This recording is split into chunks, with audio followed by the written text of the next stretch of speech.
আসসালামু আলাইকুম গাইস, আশা করি আপনারা ভালো আছেন। আমি আপনারা দোয়া অনেক ভালো আছি।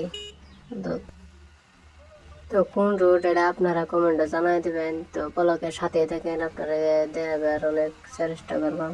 আর ভিউটা দেখুন, ভিউটা অনেক অসম লাগছে আমার কাছে। আপনার কাছে কেমন লাগছে কমেন্টে জানাবেন।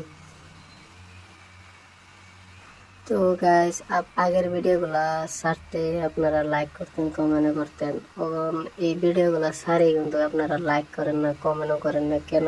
আপনারা কাছে আমি কি ভুল করেছি বলেন? এই দেখেন দেখেন কিভাবে সামনে দিয়ে দৌড় মারে, এরকম বলেন স্যার। রোড ক্রস করবে কথা ঠিক, কিন্তু সামনে পিছনে দেখে তারপরে ক্রস করতে লাগে, তাই না?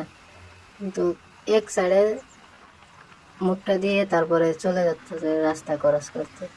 এটা হচ্ছে যেমন গাড়িটা যদি লাগিয়ে দিতাম তারপরে বললো হলে পাবলিক যে আমার ভুল, তাই না? বলেন তো, এইভাবে কেউ রাস্তা ক্রস করায়? কি বলবো, মানুষের অভিজ্ঞতা নাই, মাথা কাজ করে না কিভাবে রোড দিয়ে চলতে হয়, কিভাবে যাইতে হয়। কিন্তু তারা মাথার মধ্যে এটা বস্তু মানে খেলে না। আর জানেনই তো, মানে বেটেন মানুষ এরকমই, মানে মানে মানুষে কোনা যে বেটেনের বুদ্ধি সব আটোর মধ্যে এই দোষ হয়েছে, বুঝছেন? কি বলবো, যাই হোক,